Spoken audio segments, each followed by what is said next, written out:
am Pinky. First of all, thank you for giving me this opportunity. Our first house training is CMJ campus.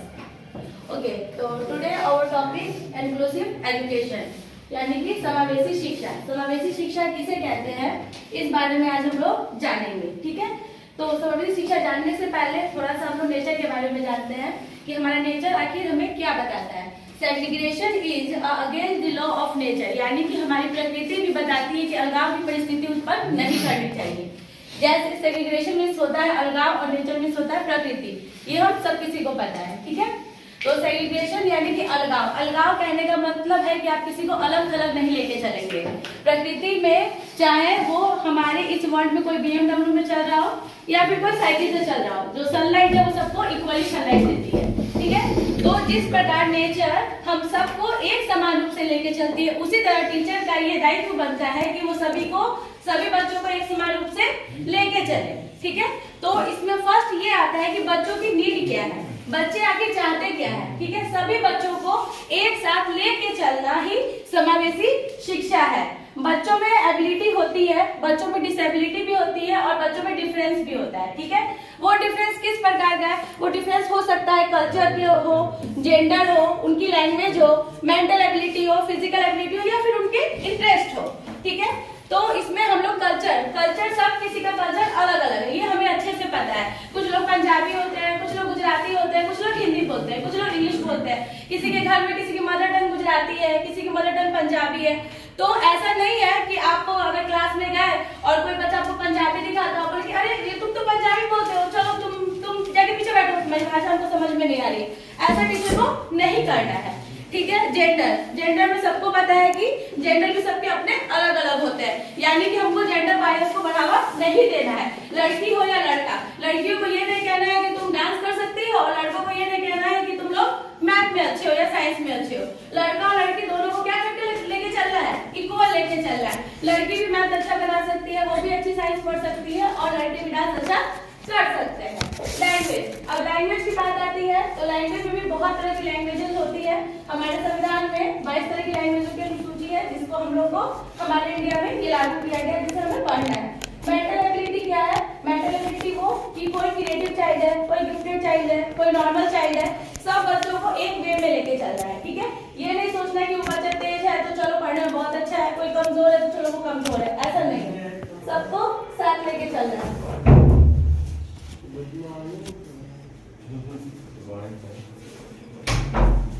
Physical ability वो बच्चों में आती है जो physically क्या होते हैं, डिसेबल होते हैं. ठीक है, डिसेबिलिटी की फिजिकल एबिलिटी में भी बहुत तरह की डिसेबिलिटी होती है, जिसको हम लोग जानेंगे. और इंटरेस्ट, हर बच्चे का अलग अलग इंटरेस्ट होता है, ये तो सबको ही पता होगा.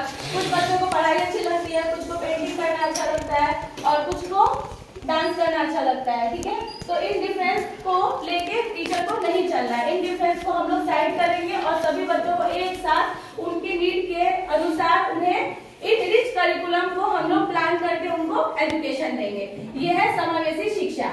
अब समावेशी शिक्षा के दो स्तंभ है. फर्स्ट इंक्लूसिव स्कूल और इंक्लूसिव क्लास. इंक्लूसिव क्लास क्या है, इंक्लूसिव स्कूल क्या है, इंक्लूसिव स्कूल वो स्कूल है जिसमें सभी बच्चों को एडमिशन दिया जाए, चाहे वो बच्चा कल्चर से अलग कल्चर से बिलोंग करता, अलग जेंडर से बिलोंग करता, उसकी लैंग्वेज अलग है, उसकी मेंटल एबिलिटी अलग है, उसकी फिजिकल एबिलिटी अलग है और ये उनका इंटरेस्ट अलग है. ठीक है, उनमें हम सभी बच्चों को उस स्कूल में एडमिशन देंगे.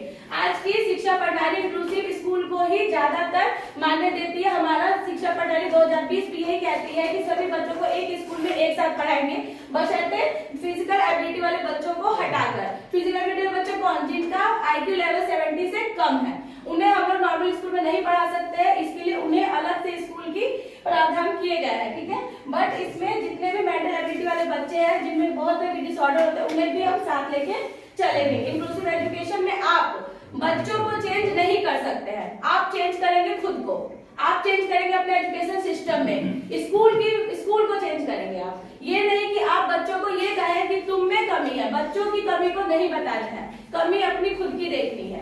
ये कहता है हमारा आज का एजुकेशन पॉलिसी. अगर बच्चे ने गलती की तो बच्चे ने गलती क्यों की, ये भी गलती आप ही की है, बच्चों को गलत नहीं बोलना है. ठीक है, आज की एजुकेशन पॉलिसी यही कहती है हमें कि बच्चे गलत नहीं है, आप अपना सिस्टम चेंज करिए. अगर बच्चों को कुछ समझ में नहीं जानिए और उस कारण को जानते हुए आप उस चीज को ठीक करिए, उन्हें बढ़िया से बढ़िया एजुकेशन दीजिए। आप ऐसा चाइल्ड सेंटर एजुकेशन को लेके चलिए कि जिसमें हर बच्चा क्या हो, एक्टिव हो। ऐसा नहीं होना चाहिए कि बच्चे चुपचाप क्लास में शांत होकर निष्क्रिय रूप से इनएक्टिव है और आपकी बात को सुने जा रहे हैं, चाहे वो समझ में आ रहा हो या नहीं आ रहा हो। ठीक है, बच्चों को सब पूरी बातें समझ में आनी चाहिए, यानी एजुकेशन ऐसी हो जो कि चाइल्ड सेंटर एजुकेशन हो, जो बच्चों को लेके चले। ठीक है, ये हो गया। इसके लिए हम टीचर को क्या करना होगा, एडवांस टीचर बनना होगा। अब एडवांस टीचर कौन सा एडवांस टीचर, जो जींस शर्ट पहने नहीं, जींस शर्ट पहने नहीं। एडवांस टीचर कहने का मतलब ये है जो बच्चों के बीच में बच्चों को समझ सके कि बच्चों की आगे नीड क्या है, बच्चों की जरूरत क्या है।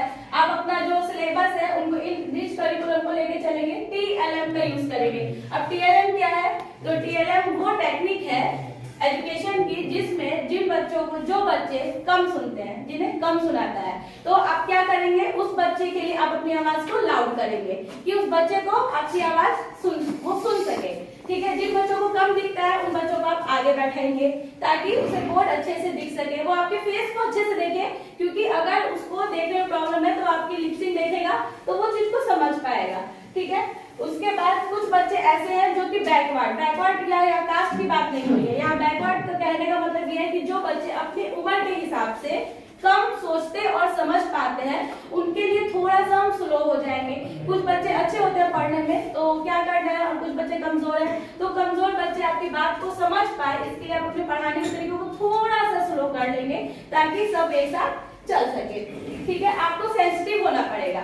जैसे सेंसिटिव में कुछ बच्चे ऐसे होते हैं जो सिंगल पेरेंट होते हैं, जिनके या तो फादर होते हैं या मदर होते हैं। ठीक है, तो उन्हें वो प्यार नहीं मिल पाता है, वो बिलोंगिंग नहीं मिल पाती है, या शायद उन्हें वो अपॉर्चुनिटी नहीं मिल पाती है जिस अपॉर्चुनिटी के वो हकदार है। तो उन बच्चों के प्रति थोड़ा सा आपको सेंसिटिव होना है, आपको एम्पैथी दिखानी है, बच्चों को सिंपैथी नहीं दिखानी है। यानी कि आपको संवेदनशील तो होना है बच्चों के प्रति, पर बेचारा वाला नहीं कि हाँ अरे ये बेचारा बच्चा है, ऐसा टीचर को नहीं करना है। ठीक है, आप अपने स्कूल की बिल्डिंग को गाना वाला बाला नहीं, building as a learning aid resource के रूप में यूज करेंगे। जैसे अभी हम ये क्लास में देख रहे हैं बहुत सारे चार्ट पेपर लगे हुए हैं, ये चार्ट पेपर एक रिसोर्स का काम कर रहा है। बच्चे इसको भी देखेंगे तो कुछ तो नॉलेज गेन करेंगे ना, तो ये नॉलेज गेन करने के लिए आप अपनी बिल्डिंग का यूज करेंगे कि बच्चे बहुत कुछ, आप अपनी बिल्डिंग में बहुत सारे चार्ट पेपर लगा दिए, ABCD लिख दिया, 1 2 3 लिख दिया, तो बच्चे उस चीज से आप अपनी बिल्डिंग का यूज किस चीज के लिए करेंगे, एजुकेशन पर्पस से रिसोर्स के रूप में करेंगे।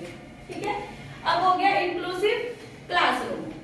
इंक्लूसिव क्लासरूम में क्या है, एक गिफ्टेड बच्चा भी बैठा है, एक नॉर्मल बच्चा भी बैठा है, एक क्रिएटिव बच्चा भी बैठा है, एक सिंगल पेरेंट बच्चा भी बैठा है और एक लर्नर डिसेबिलिटी वाला भी बच्चा उस क्लास में बैठा हुआ है।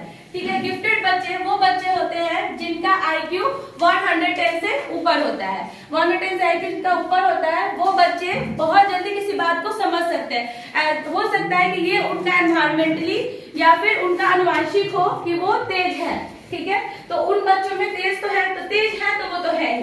ठीक है, नॉर्मल बच्चे जो हम लोग के बीच अक्सर बच्चे जो कि 80% बच्चे नॉर्मल ही बच्चे होते हैं जिन्हें हम लोग पढ़ाते हैं।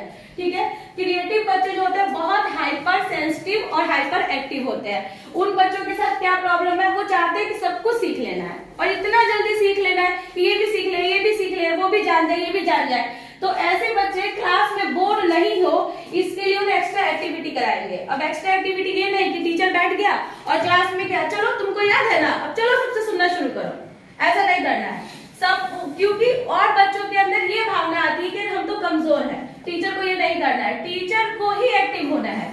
किसी एक बच्चे को खड़ा करके तुम तेज हो पढ़ने में, चलो तुम सबसे सुनो, नहीं, बिल्कुल ऐसा नहीं होना चाहिए। बच्चे के अंदर ये माइंड नहीं आना चाहिए कि हम तो तेज है और इसलिए हमको खड़ा कर दिया गया, वो बच्चा कमजोर है क्योंकि इसको बैठाया गया है, ऐसा नहीं। इसलिए क्रिएटिव बच्चे को आप एक्स्ट्रा एक्टिविटी देंगे ताकि वो अपने आप को ये कर सके। अगर आप ये देखते हैं कि अगर हम नॉर्मल बच्चों के साथ नॉर्मल बिहेव कर रहे हैं और नॉर्मल पढ़ा रहे हैं तो क्रिएटिव बच्चा क्या होगा, अपने आइडियाज को कोलैप्स करेगा, यानी कि उसको जो चाहिए आपसे वो आप उसको नहीं दे पाइएगा, और जब आप उसको वो चीज नहीं दे पाइएगा तो नॉर्मल वो पिछड़ जाएगा।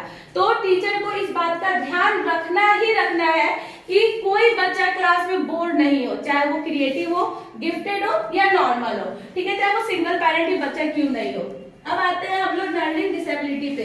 लर्निंग डिसेबिलिटी भी बहुत तरह की होती है। ठीक है, इस बारे में हम लोग को जानना है। फर्स्ट, लर्निंग डिसेबिलिटी में वो बच्चे आते हैं जिनमें पढ़ने की क्षमता कम होती है या फिर जो चीजों को उल्टा सीधा देखते हैं, ठीक है, जैसे कि डिस्फेजिया, डिस्ग्राफिया, डिसकैल्कुलिया और डिस्मॉर्फिया और ADHD, ठीक है। तो इस बारे में हम लोग जानते हैं, ठीक है।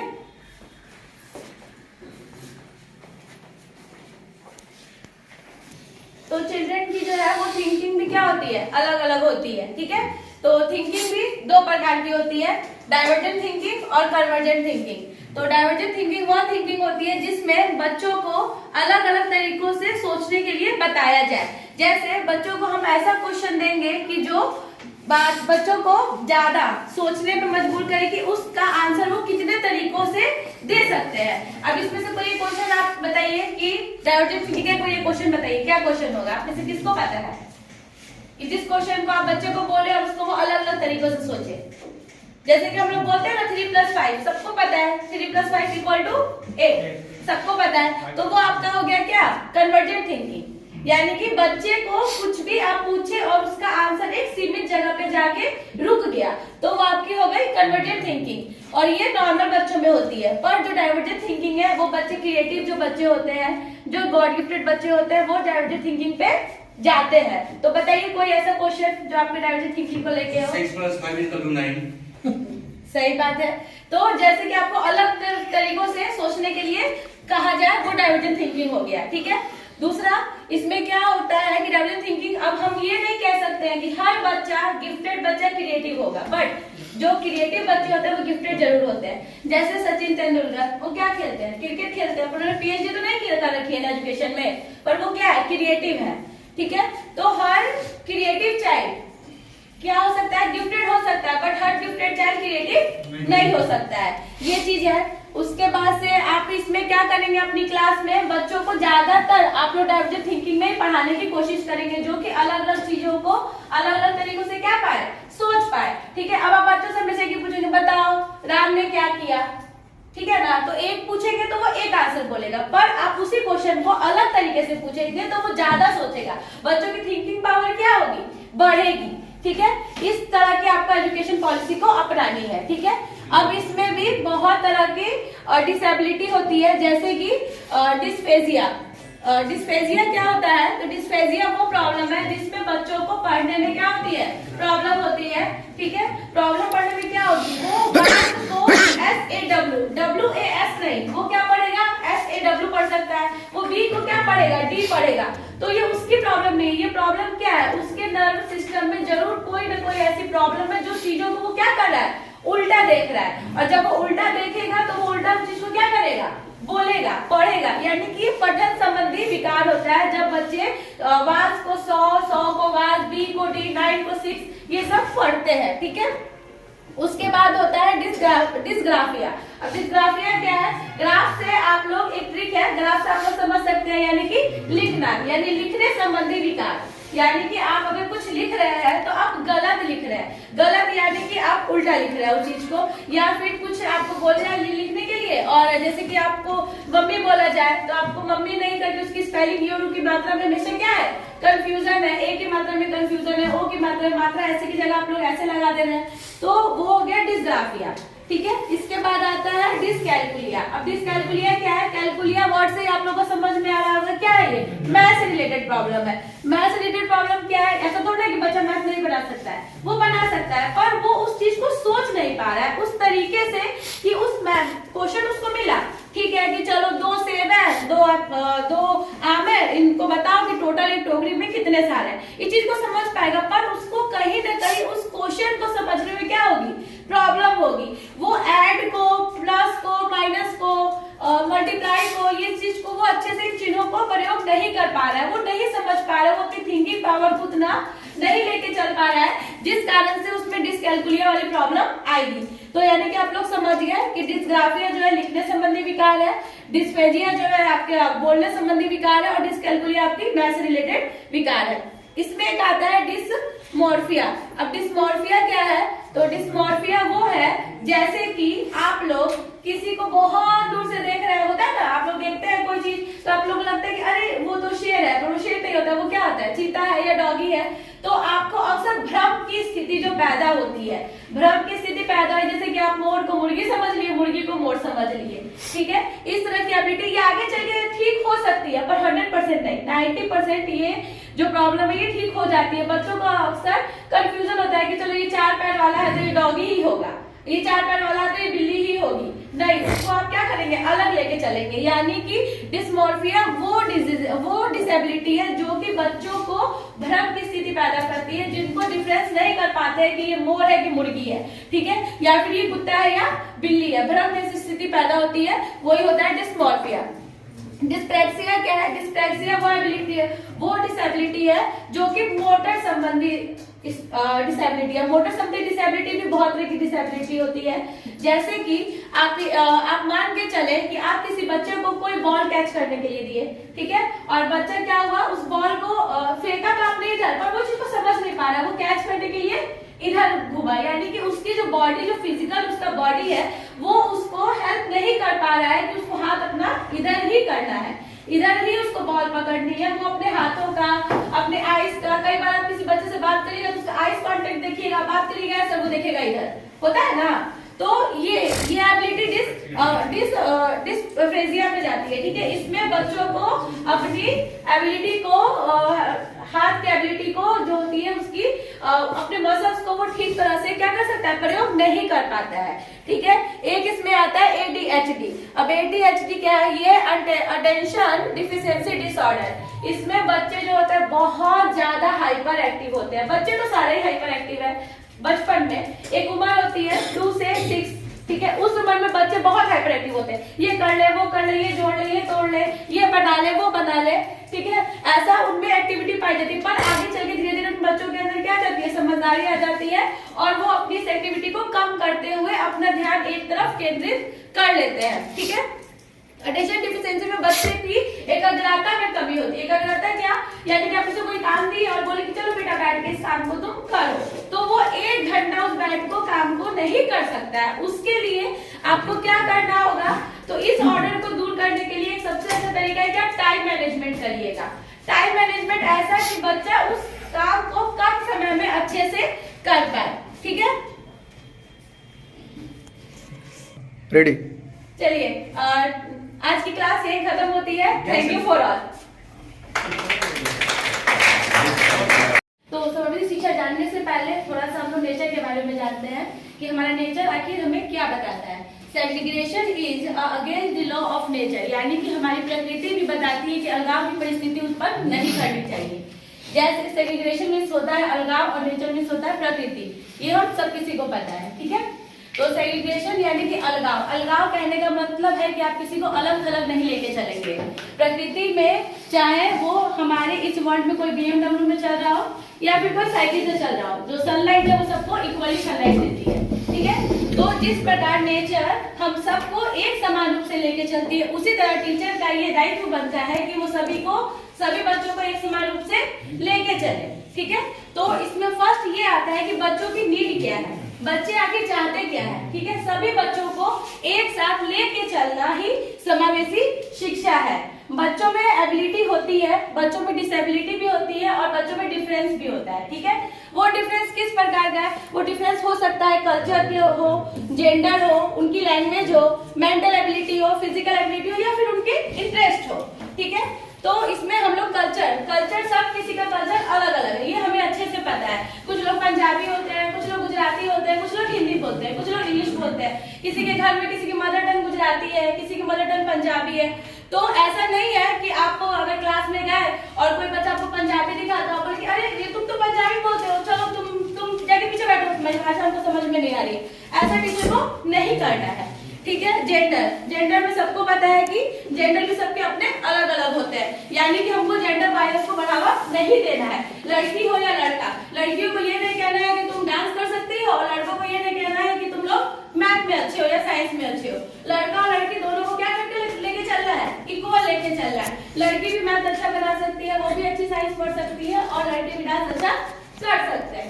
लैंग्वेज, अब लैंग्वेज की बात आती है तो लैंग्वेज में भी बहुत तरह की लैंग्वेजेस होती है। हमारे संविधान में 22 तरह की लैंग्वेजों की सूची है, जिसको हम लोग को हमारे इंडिया में ये लागू किया गया, जिसे हमें पढ़ना है। मेंटल एबिलिटी क्या है? मेंटल एबिलिटी वो कि कोई क्रिएटिव चाइल्ड है, कोई गिफ्टेड चाइल्ड है, कोई नॉर्मल चाइल्ड है, सब बच्चों को एक वे में लेके चल रहा है, ठीक है। ये नहीं सोचना कि वो बच्चा तेज है तो चलो पढ़ने में बहुत अच्छा है, कोई कमजोर है तो चलो वो कमजोर है, ऐसा नहीं है, सबको साथ लेके चल रहा है।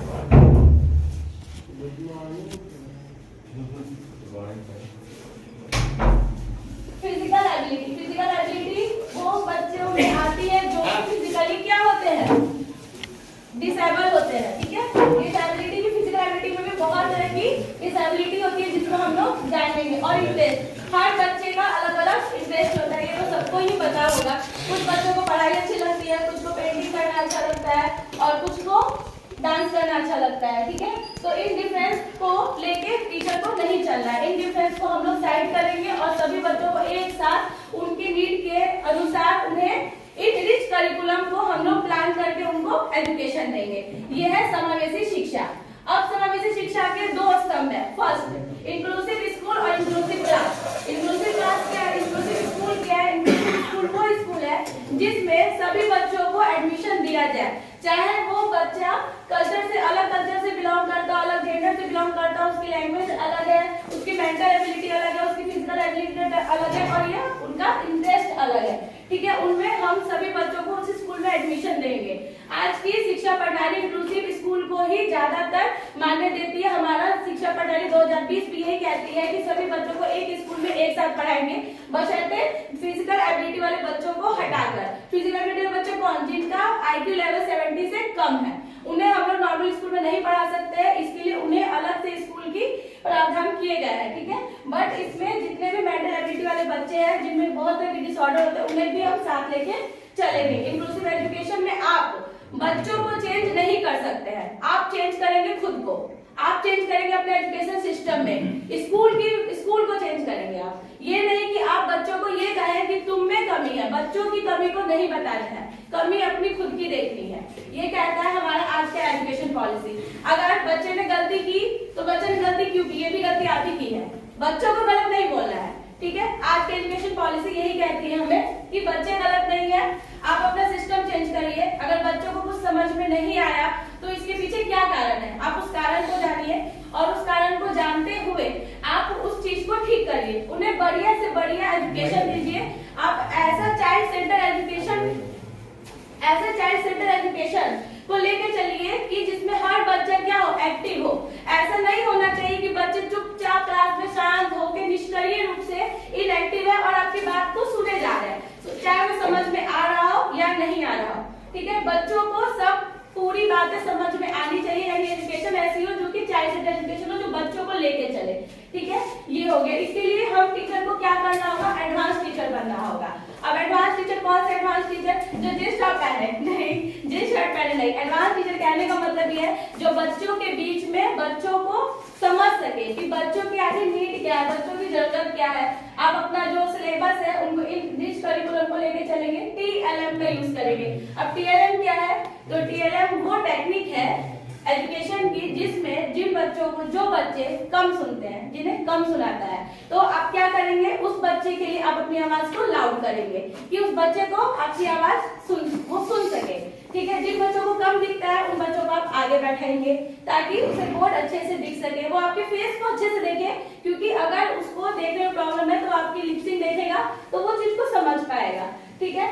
उसके बाद कुछ बच्चे ऐसे हैं जो कि बैकवर्ड या कास्ट की बात नहीं हो रही है, यहाँ बैकवर्ड का कहने का मतलब ये है कि जो बच्चे अपनी उम्र के हिसाब से कम सोचते और समझ पाते हैं उनके लिए थोड़ा सा हम स्लो हो जाएंगे। कुछ बच्चे अच्छे होते हैं पढ़ने में तो क्या करना है, और कुछ बच्चे कमजोर हैं तो कमजोर बच्चे आपकी बात को समझ पाए, इसके लिए आप अपने पढ़ाने के तरीके को थोड़ा सा स्लो कर लेंगे ताकि सब एक साथ चल सके, ठीक है। आपको सेंसिटिव होना पड़ेगा। जैसे सेंसिटिव में कुछ बच्चे ऐसे होते हैं जो सिंगल पेरेंट होते हैं, जिनके या तो फादर होते हैं या मदर होते हैं, ठीक है। तो उन्हें वो प्यार नहीं मिल पाता है, वो बिलोंगिंग नहीं मिल पाती है, या शायद उन्हें वो अपॉर्चुनिटी नहीं मिल पाती है जिस अपॉर्चुनिटी के वो हकदार है। तो उन बच्चों के प्रति थोड़ा सा आपको सेंसिटिव होना है, आपको एम्पैथी दिखानी है, बच्चों को सिंपैथी नहीं दिखानी है, यानी कि आपको संवेदनशील तो होना है बच्चों के प्रति, पर बेचारा वाला नहीं कि हाँ अरे ये बेचारा बच्चा है, ऐसा टीचर को नहीं करना है, ठीक है। आप अपने स्कूल की बिल्डिंग को गाना वाला नहीं, building as a learning aid resource के रूप में यूज करेंगे। जैसे अभी हम क्लास में देख नंबर है, बच्चे इसको भी देखेंगे तो कुछ तो नॉलेज गेन करेंगे ना। तो ये नॉलेज गेन करने के लिए आप अपनी बिल्डिंग का यूज करेंगे कि बच्चे बहुत कुछ आप अपनी बिल्डिंग में बहुत सारे चार्ट पेपर लगा दिए, ABCD लिख दिया, 1 2 3 लिख दिया, तो बच्चे उस चीज से आप अपनी बिल्डिंग का यूज किस चीज के लिए करेंगे, एजुकेशन पर्पस से रिसोर्स के रूप में करेंगे। ठीक है, अब हो गया इंक्लूसिव क्लासरूम। इंक्लूसिव क्लासरूम में क्या है, एक गिफ्टेड बच्चा भी बैठा है, एक नॉर्मल बच्चा भी बैठा है, एक क्रिएटिव बच्चा भी बैठा है, एक सिंगल पेरेंट बच्चा भी बैठा है और एक लर्नर डिसेबिलिटी वाला भी बच्चा उस क्लास में बैठा हुआ है। ठीक है, गिफ्टेड बच्चे वो बच्चे होते हैं जिनका IQ 110 से ऊपर होता है। 110 से IQ जिनका ऊपर होता है वो बच्चे बहुत जल्दी किसी बात को समझ सकते हैं। हो सकता है कि ये उनका एनवायरमेंटली या फिर उनका आनुवांशिक हो कि वो तेज है। ठीक है, तो उन बच्चों में तेज तो है, तो तेज है तो वो तो है ही। ठीक है, नॉर्मल बच्चे जो हम लोग के बीच अक्सर बच्चे जो कि 80% बच्चे नॉर्मल ही बच्चे होते हैं जिन्हें हम लोग पढ़ाते हैं। ठीक है, क्रिएटिव बच्चे जो होते हैं बहुत हाइपर सेंसिटिव और हाइपर एक्टिव होते हैं। उन बच्चों के साथ क्या प्रॉब्लम है, वो चाहते हैं कि सब कुछ सीख लेना है और इतना जल्दी सीख लेना है कि ये भी सीख ले, ये भी सीख ले, वो भी जान जाए, ये भी जान जाए। तो ऐसे बच्चे क्लास में बोर नहीं हो इसके लिए उन्हें एक्स्ट्रा एक्टिविटी कराएंगे। अब एक्स्ट्रा एक्टिविटी ये नहीं कि टीचर बैठ गया और क्लास में क्या, चलो तुमको याद है ना, अब चलो सबसे सुनना शुरू करो, ऐसा नहीं करना है सब, क्योंकि और बच्चों के अंदर ये भावना आती है कि हम तो कमजोर हैं, टीचर को ये नहीं करना है, टीचर को ही एक्टिव होना है। किसी एक बच्चे को खड़ा करके तुम तेज हो पढ़ने में, चलो तुम सबसे सुनो, नहीं, बिल्कुल ऐसा नहीं होना चाहिए। बच्चे के अंदर ये माइंड नहीं आना चाहिए कि हम तो तेज है और इसलिए हमको खड़ा कर दिया गया, वो बच्चा कमजोर है क्योंकि इसको बैठाया गया है, ऐसा नहीं। इसलिए क्रिएटिव बच्चों को आप एक्स्ट्रा एक्टिविटी देंगे ताकि वो अपने आप को ये कर सके। अगर आप क्रिएटिव, अगर आप ये देखते हैं कि अगर हम नॉर्मल बच्चों के साथ नॉर्मल बिहेव कर रहे हैं और नॉर्मल पढ़ा रहे हैं तो क्रिएटिव बच्चा क्या होगा, अपने आइडियाज को कोलैप्स करेगा, यानी कि उसको जो चाहिए आपसे वो आप उसको नहीं दे पाइएगा और जब आप उसको वो चीज नहीं दे पाइएगा तो नॉर्मल वो पिछड़ जाएगा। तो टीचर को इस बात का ध्यान रखना ही रखना है कि कोई बच्चा क्लास में बोर नहीं हो, चाहे वो क्रिएटिव हो, गिफ्टेड हो या नॉर्मल हो। ठीक है, चाहे वो सिंगल पेरेंट ही बच्चा क्यों नहीं हो। अब आते हैं हम लोग लर्निंग डिसेबिलिटी पे। लर्निंग डिसेबिलिटी भी बहुत तरह की होती है। ठीक है, इस बारे में हम लोग को जानना है।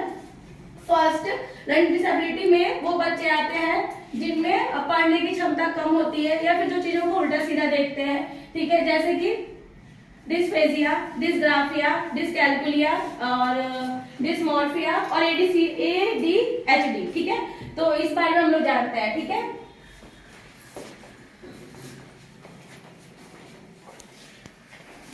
तो चिल्ड्रन की जो है वो थिंकिंग भी क्या होती है, अलग अलग होती है। ठीक है, तो थिंकिंग भी 2 प्रकार की होती है, डाइवर्जेंट थिंकिंग और कन्वर्जेंट थिंकिंग। तो डाइवर्जेंट थिंकिंग वो थिंकिंग होती है जिसमें बच्चों को अलग अलग तरीकों से सोचने के लिए बताया जाए। जैसे बच्चों को हम ऐसा क्वेश्चन देंगे कि जो बात बच्चों को ज्यादा सोचने पे मजबूर करे कि उसका आंसर वो कितने तरीकों से दे सकते हैं। अब इसमें से कोई क्वेश्चन आप बताइए कि डाइवर्जेंट थिंकिंग का कोई क्वेश्चन बताइए, क्या क्वेश्चन होगा, आप में से किसको पता है कि जिस क्वेश्चन को आप बच्चे को बोले और उसको वो अलग अलग तरीकों से सोचे। जैसे कि हम लोग बोलते हैं ना 3 + 5, सबको पता है 3 + 5 = 8, सबको पता है। तो वो आपका हो गया क्या, कन्वर्जेंट थिंकिंग, यानी कि बच्चे को कुछ भी आप पूछे और उसका आंसर एक सीमित जगह पे जाके रुक गया, तो वो आपकी हो गई कन्वर्जेंट थिंकिंग। और ये नॉर्मल बच्चों में होती है। पर जो डाइवर्जेंट थिंकिंग है वो बच्चे क्रिएटिव जो बच्चे होते हैं, जो गॉड गिफ्टेड बच्चे होते हैं, वो डाइवर्जेंट थिंकिंग पे जाते हैं। तो बताइए कोई ऐसा क्वेश्चन जो आपके डाइवर्जेंट थिंकिंग को लेके हो। 6 + 5 = 9। सही बात है। तो जैसे कि आपको अलग तरीकों से सोचने के लिए कहा जाए, वो डाइवर्जेंट थिंकिंग हो गया। ठीक है, दूसरा इसमें क्या होता है कि डाइवर्जेंट थिंकिंग, अब हम ये नहीं कह सकते हैं कि हर बच्चा गिफ्टेड बच्चा क्रिएटिव होगा, बट जो क्रिएटिव बच्चे होते हैं वो गिफ्टेड जरूर होते हैं। जैसे सचिन तेंदुलकर, वो क्या खेलते हैं, क्रिकेट खेलते हैं, उन्होंने PhD तो नहीं कर रखी है एजुकेशन में, पर वो क्या है, क्रिएटिव है। ठीक है, तो हर क्रिएटिव चाइल्ड क्या हो सकता है, गिफ्टेड हो सकता है, but her gifted child creative नहीं हो सकता है, ये चीज है। उसके बाद से आप इसमें क्या करेंगे, अपनी क्लास में बच्चों को ज्यादातर आप लोग डाइवर्जेंट थिंकिंग में पढ़ाने की कोशिश करेंगे, जो कि अलग अलग चीजों को अलग अलग तरीकों से क्या पाए, सोच पाए। ठीक है, अब आप बच्चों से हमेशा पूछेंगे, बताओ राम ने क्या किया, ठीक है ना, तो एक पूछेंगे तो वो एक आंसर बोलेगा, पर आप उसी क्वेश्चन को अलग तरीके से पूछेंगे तो वो ज्यादा सोचेगा, बच्चों की थिंकिंग पावर क्या होगी, बढ़ेगी। ठीक है। इस तरह की आपको एजुकेशन पॉलिसी को अपनानी है, ठीक है। अब इसमें भी बहुत तरह की डिसेबिलिटी होती है, जैसे कि डिस्फेजिया। डिस्फेजिया क्या होता है? तो डिस्फेजिया वो प्रॉब्लम है जिसमें बच्चों को पढ़ने में क्या होती है? प्रॉब्लम होती है, ठीक है। प्रॉब्लम पढ़ने में क्या होगी? वो SAWS नहीं, वो क्या पढ़ेगा? SAW पढ़ सकता है। वो B को क्या पढ़ेगा? D पढ़ेगा। तो ये उसकी प्रॉब्लम नहीं, ये प्रॉब्लम क्या है? उसके नर्व सिस्टम में जरूर कोई ना कोई ऐसी प्रॉब्लम है जो चीजों को वो क्या कर रहा है? उल्टा देख रहा है। और जब वो उल्टा देखेगा तो वो उल्टा चीज को क्या करेगा? बोलेगा, पढ़ेगा। यानी कि पठन संबंधी विकार होता है जब बच्चे वास को 100 को वास, बी को डी, 9 को 6 ये सब पढ़ते हैं, ठीक है। उसके बाद होता है डिस्ग्राफिया। अब डिस्ग्राफिया क्या है? ग्राफ से आप लोग, एक ट्रिक है, ग्राफ से आप लोग समझ सकते हैं, यानी कि लिखना, यानी लिखने संबंधी विकार। यानी कि आप अगर कुछ लिख रहे हैं तो आप गलत लिख रहे हैं, गलत यानी कि आप उल्टा लिख रहे हैं उस चीज को, या फिर कुछ आपको बोले जाए लिखने के लिए, और जैसे कि आपको मम्मी बोला जाए तो आपको मम्मी नहीं करके उसकी स्पेलिंग यूरू की मात्रा में हमेशा क्या है? कंफ्यूजन है। ए की मात्रा में कंफ्यूजन है, ओ की मात्रा ऐसे की जगह आप लोग ऐसे लगा दे रहे हैं, तो वो हो गया डिस्ग्राफिया, ठीक है। इसके बाद आता है डिसकैलकुलिया। अब डिसकैलकुलिया क्या है? कैलकुलिया वर्ड से आप लोगों को समझ में आ रहा होगा क्या है? ये मैथ से रिलेटेड प्रॉब्लम है। मैथ से रिलेटेड प्रॉब्लम क्या है? ऐसा थोड़ा है कि बच्चा मैथ नहीं बना सकता है, वो बना सकता है, पर वो उस चीज को सोच नहीं पा रहा है उस तरीके से कि उस क्वेश्चन उसको मिला, ठीक है, कि चलो 2 सेब है, 2 आम है, इनको बताओ कि टोटल एक टोकरी में कितने सारे हैं। इस चीज को समझ पाएगा, पर उसको कहीं ना कहीं उस क्वेश्चन को समझने में क्या होगी? प्रॉब्लम होगी। वो ऐड को, प्लस को, माइनस को, मल्टीप्लाई को, ये चीज को वो अच्छे से चिन्हों को प्रयोग नहीं कर पा रहा है, वो नहीं समझ पा रहा है, वो अपनी थिंकिंग पावर को उतना नहीं लेके चल पा रहा है, जिस कारण से उसमें डिसकैलकुलिया वाली प्रॉब्लम आएगी। तो यानी कि आप लोग समझ गए कि डिस्ग्राफिया जो है लिखने संबंधी विकार है, डिस्फेजिया जो है आपके बोलने संबंधी विकार है, और डिसकैलकुलिया आपकी मैथ से रिलेटेड विकार है। इसमें एक आता है डिसमॉर्फिया। अब डिसमॉर्फिया क्या है? तो डिसमॉर्फिया वो है जैसे कि आप लोग किसी को बहुत दूर से देख रहे होता है ना, आप लोग देखते हैं कोई चीज तो आप लोग लगता है कि अरे वो तो शेर है, पर वो शेर नहीं होता, वो क्या होता है? चीता है या डॉगी है। तो आपको अक्सर भ्रम की स्थिति जो पैदा होती है, भ्रम की स्थिति पैदा है, जैसे कि आप मोर को मुर्गी समझ लिए, मुर्गी को मोर समझ लिए, ठीक है। इस तरह की एबिलिटी ये आगे चल के ठीक हो सकती है, पर 100% नहीं, 90% ये जो प्रॉब्लम है ये ठीक हो जाती है। बच्चों को अक्सर कंफ्यूजन होता है कि चलो ये 4 पैर वाला है तो ये डॉगी ही होगा, ये 4 पैर वाला है तो ये बिल्ली ही होगी। नहीं, उसको आप क्या करेंगे? अलग लेके चलेंगे। यानी कि डिसमॉर्फिया वो डिसेबिलिटी है जो कि बच्चों को भ्रम की स्थिति पैदा करती है, जिनको डिफरेंस नहीं कर पाते हैं कि ये मोर है कि मुर्गी है, ठीक है, या फिर ये कुत्ता है या बिल्ली है। भ्रम जैसी स्थिति पैदा होती है, वही होता है डिसमॉर्फिया। डिस्प्रैक्सिया क्या है? डिस्प्रैक्सिया वो एबिलिटी है, वो डिसेबिलिटी है जो कि मोटर संबंधी डिसेबिलिटी है। मोटर संबंधी डिसेबिलिटी भी बहुत तरह की डिसेबिलिटी होती है, जैसे कि आप मान के चले कि आप किसी बच्चे को कोई बॉल कैच करने के लिए दिए, ठीक है, और बच्चा क्या हुआ, उस बॉल को फेंका तो आपने इधर, पर वो चीज को समझ नहीं पा रहा, वो कैच करने के लिए इधर घुमा, यानी कि उसकी जो बॉडी, जो फिजिकल उसका बॉडी है, वो उसको हेल्प नहीं कर पा रहा है कि उसको हाथ अपना इधर ही करना है, इधर ही उसको बॉल पकड़नी है। वो अपने हाथों का, अपने आईज का, कई बार आप किसी बच्चे से बात करिएगा तो उसका आईज कांटेक्ट देखिएगा, बात करिएगा सर वो देखेगा इधर, होता है ना।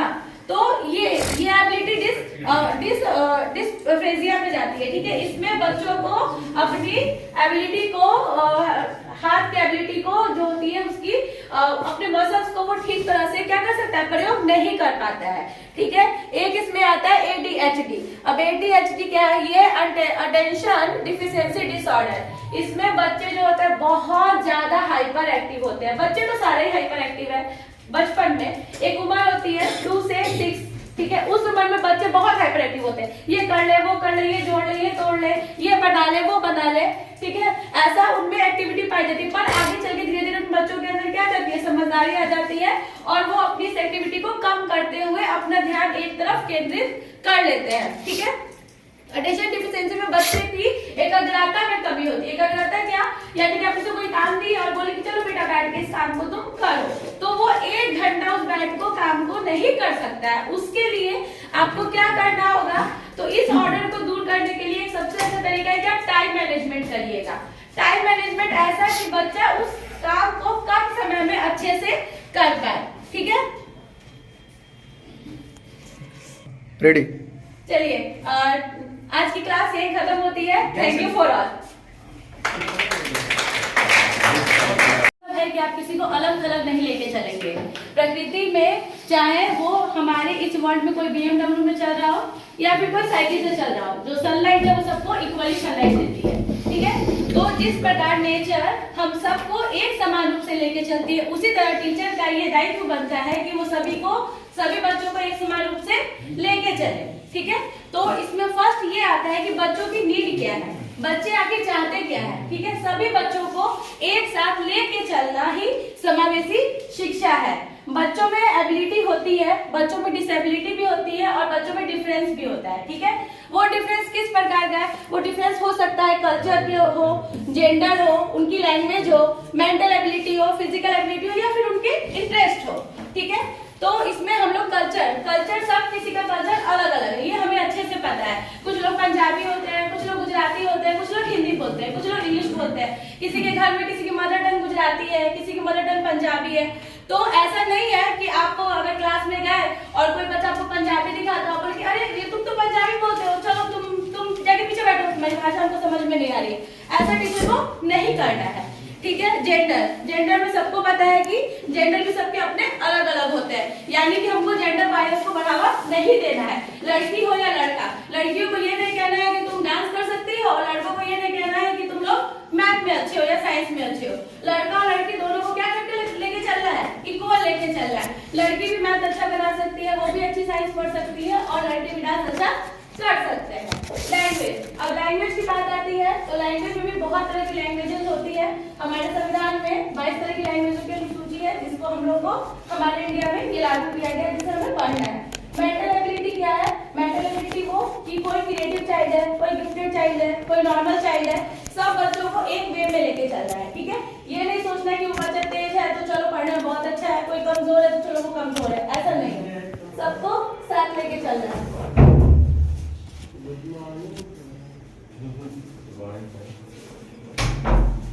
फिजिकल एबिलिटी वो बच्चों में आती है जो फिजिकली क्या होते हैं? डिसेबल होते हैं। ठीक है, डिसेबिलिटी की फिजिकल एबिलिटी में भी बहुत तरह की डिसेबिलिटी होती है, जिसको हम लोग जानेंगे। और इंटरेस्ट, हर बच्चे का अलग अलग इंटरेस्ट होता है, ये तो सबको ही पता होगा। कुछ बच्चों को पढ़ाई अच्छी लगती है, कुछ को पेंटिंग करना अच्छा लगता है और कुछ को डांस करना अच्छा लगता है। ठीक है, तो इन डिफरेंस को लेके टीचर को नहीं चलना है। इन डिफरेंस को हम लोग साइड करेंगे और सभी बच्चों को एक साथ उनकी नीड के अनुसार उन्हें इन रिच करिकुलम को हम लोग प्लान करके उनको एजुकेशन देंगे। ये है समावेशी शिक्षा। अब समावेशी शिक्षा के दो स्तंभ है। फर्स्ट, इंक्लूसिव स्कूल और इंक्लूसिव क्लास। इंक्लूसिव क्लास क्या है? इंक्लूसिव स्कूल क्या है? इंक्लूसिव स्कूल वो स्कूल है जिसमें सभी बच्चों को एडमिशन दिया जाए, चाहे वो बच्चा कल्चर से अलग कल्चर से बिलोंग करता, अलग जेंडर से बिलोंग करता, उसकी लैंग्वेज अलग है, उसकी मेंटल एबिलिटी अलग है, उसकी फिजिकल एबिलिटी अलग है और ये उनका इंटरेस्ट अलग है। ठीक है, उनमें हम सभी बच्चों को उस स्कूल में एडमिशन देंगे। आज की शिक्षा प्रणाली इंक्लूसिव स्कूल को ही ज्यादातर मान्य देती है। हमारा शिक्षा प्रणाली 2020 भी यही कहती है कि सभी बच्चों को एक स्कूल में एक साथ पढ़ाएंगे, बशर्ते फिजिकल एबिलिटी वाले बच्चों को हटाकर। फिजिकल एबिलिटी वाले बच्चे कौन? जिनका IQ लेवल 70 से कम है, उन्हें हम लोग नॉर्मल स्कूल में नहीं पढ़ा सकते हैं, इसके लिए उन्हें अलग से स्कूल की प्रावधान किए गए हैं। ठीक है, बट इसमें जितने भी मेंटल एबिलिटी वाले बच्चे हैं, जिनमें बहुत तरह के डिसऑर्डर होते हैं, उन्हें भी हम साथ लेके चलेंगे। इंक्लूसिव एजुकेशन में आप बच्चों को चेंज नहीं कर सकते हैं, आप चेंज करेंगे खुद को, आप चेंज करेंगे अपने एजुकेशन सिस्टम में, स्कूल को चेंज करेंगे आप। ये नहीं कि आप बच्चों को ये कहें कि तुम में कमी है, बच्चों की कमी को नहीं बताना है, कमी अपनी खुद की देखनी है। ये कहता है हमारा आज का एजुकेशन पॉलिसी। अगर बच्चे ने गलती की तो बच्चे ने गलती क्यों की? ये भी गलती आप ही की है, बच्चों को गलत नहीं बोलना है। ठीक है, आज की एजुकेशन पॉलिसी यही कहती है हमें कि बच्चे गलत नहीं है, आप अपना सिस्टम चेंज करिए। अगर बच्चों को कुछ समझ में नहीं आया तो इसके पीछे क्या कारण है, आप उस कारण को जानिए और उस कारण को जानते हुए आप उस चीज को ठीक करिए, उन्हें बढ़िया से बढ़िया एजुकेशन दीजिए। आप ऐसा चाइल्ड सेंटर एजुकेशन को लेके चलिए कि जिसमें हर बच्चा क्या हो? एक्टिव हो। ऐसा नहीं होना चाहिए कि बच्चे चुपचाप क्लास में शांत होकर निष्क्रिय रूप से इनएक्टिव है और आपकी बात को सुने जा रहे हैं।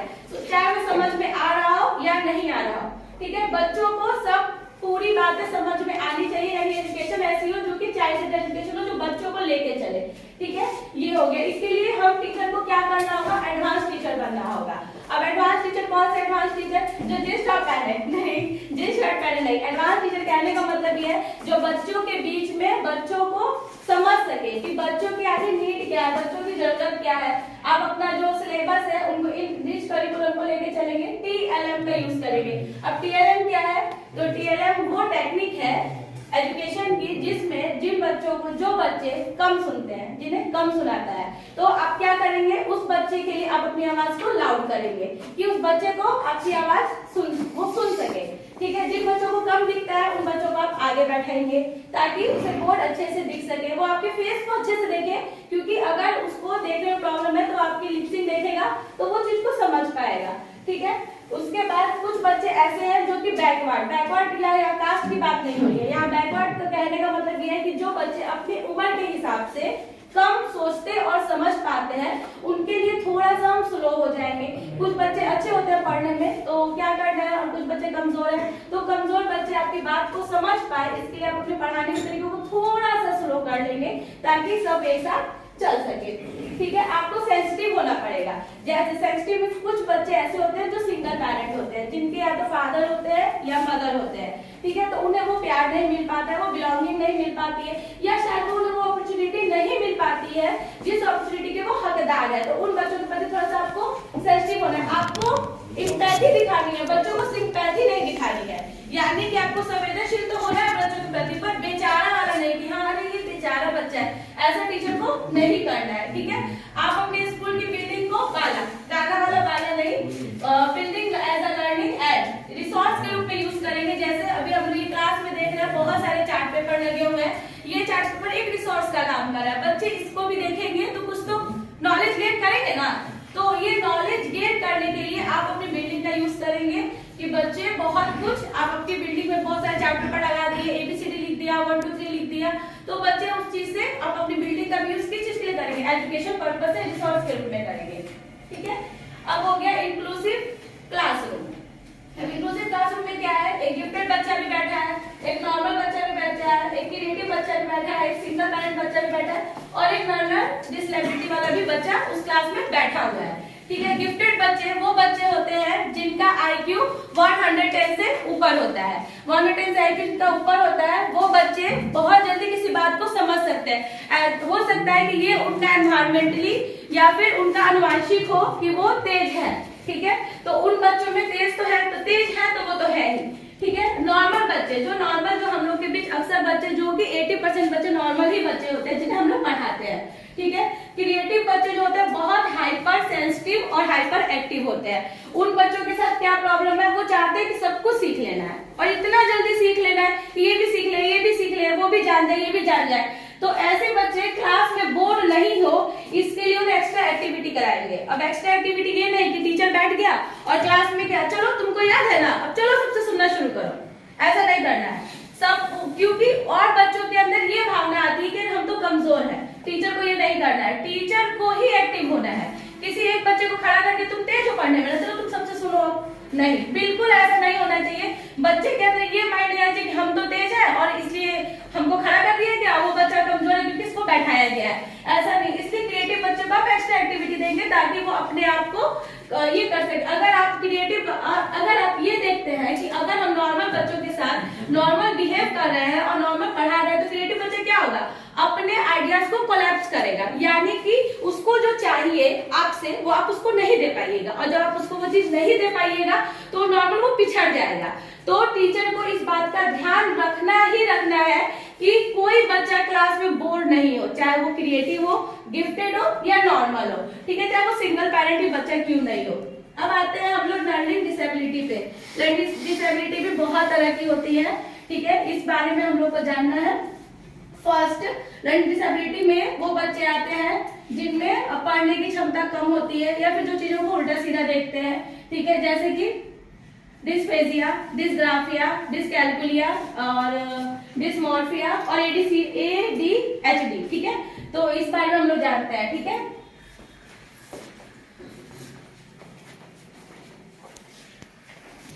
तो चिल्ड्रन की जो है वो थिंकिंग भी क्या होती है, अलग अलग होती है, ठीक है।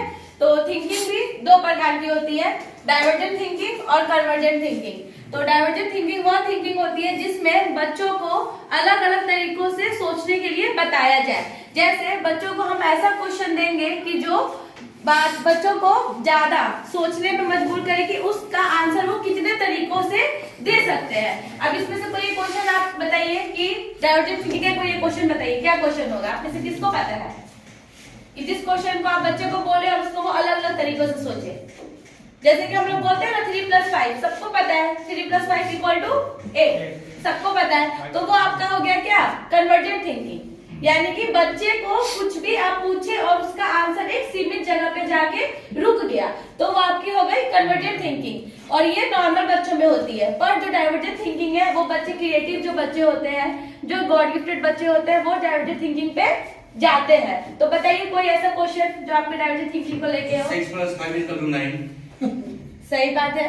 तो जैसे कि आपको अलग तरीकों से सोचने के लिए कहा जाए, वो डाइवर्जेंट थिंकिंग हो गया, ठीक है। दूसरा इसमें क्या होता है कि डाइवर्जेंट थिंकिंग, अब हम ये नहीं कह सकते हैं कि हर बच्चा गिफ्टेड बच्चा क्रिएटिव होगा, बट जो क्रिएटिव बच्चे होते हैं वो गिफ्टेड जरूर होते हैं। जैसे सचिन तेंदुलकर, वो क्या खेलते हैं, क्रिकेट खेलते हैं, पर उन्होंने पीएचडी तो नहीं कर रखी है एजुकेशन में, पर वो क्या है, क्रिएटिव है, ठीक है। तो हर क्रिएटिव चाइल्ड क्या हो सकता है, गिफ्टेड हो सकता है, but her gifted child creative नहीं हो सकता है, ये चीज है। उसके बाद से आप इसमें क्या करेंगे, अपनी क्लास में बच्चों को ज्यादातर आप लोग डाइवर्जेंट थिंकिंग में ही पढ़ाने की कोशिश करेंगे, जो कि अलग अलग चीजों को अलग अलग तरीकों से क्या पाए, सोच पाए, ठीक है। अब आप बच्चों से हमेशा की पूछेंगे, बताओ राम ने क्या किया, ठीक है ना, तो एक पूछेंगे तो वो एक आंसर बोलेगा, पर आप उसी क्वेश्चन को अलग तरीके से पूछेंगे तो वो ज्यादा सोचेगा, बच्चों की थिंकिंग पावर क्या होगी, बढ़ेगी, ठीक है। इस तरह की आपको एजुकेशन पॉलिसी को अपनानी है, ठीक है। अब इसमें भी बहुत तरह की डिसेबिलिटी होती है, जैसे कि डिस्फेजिया। डिस्फेजिया क्या होता है, तो डिस्फेजिया वो प्रॉब्लम है जिसमें बच्चों को पढ़ने में क्या होती है, प्रॉब्लम होती है, ठीक है। प्रॉब्लम पढ़ने में क्या होगी, वो SAWS नहीं, वो क्या पढ़ेगा, SAW पढ़ सकता है, वो B को क्या पढ़ेगा, D पढ़ेगा। तो ये उसकी प्रॉब्लम नहीं, ये प्रॉब्लम क्या है, उसके नर्व सिस्टम में जरूर कोई ना कोई ऐसी प्रॉब्लम है जो चीजों को वो क्या कर रहा है, उल्टा देख रहा है। और जब वो उल्टा देखेगा तो वो उल्टा चीज को क्या करेगा, बोलेगा, पढ़ेगा। यानी कि पठन संबंधी विकार होता है जब बच्चे वास को 100 को वास, B को D, 9 को 6, ये सब पढ़ते हैं, ठीक है। उसके बाद होता है डिस्ग्राफिया।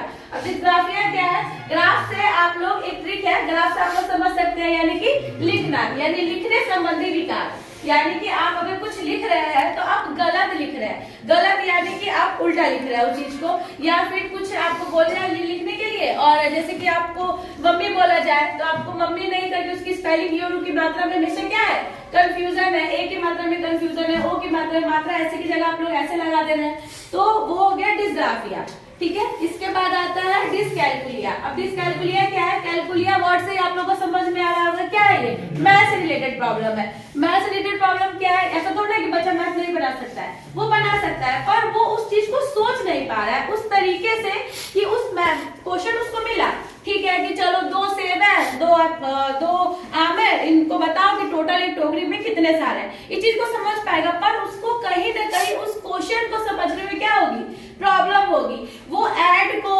प्लस को, माइनस को, मल्टीप्लाई को, ये चीज को वो अच्छे से चिन्हों को प्रयोग नहीं कर पा रहा है, वो नहीं समझ पा रहा है, वो अपनी थिंकिंग पावर को उतना नहीं लेके चल पा रहा है, जिस कारण से उसमें डिसकैलकुलिया वाली प्रॉब्लम आएगी।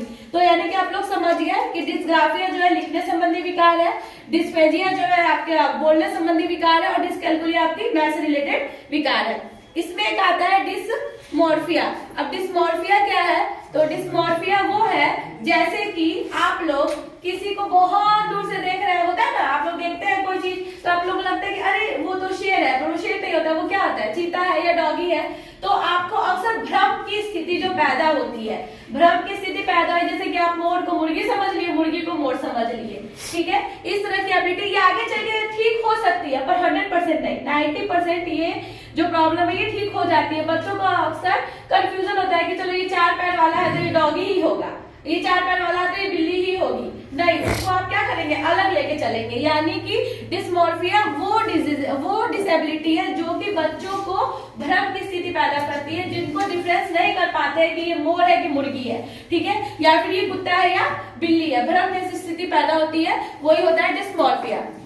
डिस्प्रैक्सिया क्या है? डिस्प्रैक्सिया वो डिसेबिलिटी है जो कि मोटर संबंधी डिसेबिलिटी है। मोटर संबंधी डिसेबिलिटी भी बहुत तरह की डिसेबिलिटी होती है, जैसे कि आप मान के चले कि आप किसी बच्चे को कोई बॉल कैच करने के लिए दिए, ठीक है, और बच्चा क्या हुआ, उस बॉल को फेंका तो आपने इधर, पर वो चीज को समझ नहीं पा रहा, वो कैच करने के लिए इधर घुमा, यानी कि उसकी जो बॉडी, जो फिजिकल उसका बॉडी है, वो उसको हेल्प नहीं कर पा रहा है कि उसको हाथ अपना इधर ही करना है, इधर ही उसको बॉल पकड़नी है। वो अपने हाथों का, अपने आईज का, कई बार आप किसी बच्चे से बात करिएगा तो उसका आईज कांटेक्ट देखिएगा, बात करिएगा ऐसा, वो देखेगा इधर, होता है ना।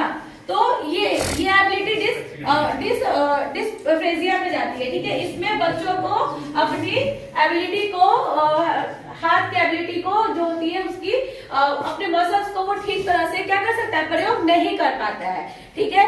एक इसमें आता है ADHD। अब ADHD क्या है? ये अटेंशन डिफिशिएंसी डिसऑर्डर। इसमें बच्चे जो होते हैं बहुत ज्यादा हाइपर एक्टिव होते हैं। बच्चे तो सारे ही हाइपर एक्टिव है। बचपन में एक उम्र होती है 2 से 6, ठीक है, उस उम्र में बच्चे बहुत हाइपर एक्टिव होते हैं, ये कर ले, वो कर ले, ये जोड़ ले, ये तोड़ ले, ये बना ले, वो बना ले, ठीक है, ऐसा उनमें एक्टिविटी पाई जाती है। पर आगे चल के धीरे धीरे उन बच्चों के अंदर क्या जाती है, समझदारी आ जाती है, और वो अपनी इस एक्टिविटी को कम करते हुए अपना ध्यान एक तरफ केंद्रित कर लेते हैं, ठीक है। अटेंशन डिफिशिएंसी में बच्चे की एकाग्रता में कमी होती है। एकाग्रता क्या? यानी कि आप उसे कोई काम दी और बोले कि चलो बेटा बैठ के इस काम को तुम करो, तो वो 1 घंटा उस बैठ को काम को नहीं कर सकता है। उसके लिए आपको क्या करना होगा, तो इस ऑर्डर को दूर करने के लिए एक सबसे अच्छा तरीका है कि आप टाइम मैनेजमेंट करिएगा। टाइम मैनेजमेंट ऐसा कि बच्चा उस काम को कम समय में अच्छे से कर पाए, ठीक है। रेडी। चलिए, आज की क्लास यही खत्म होती है। Thank you for all.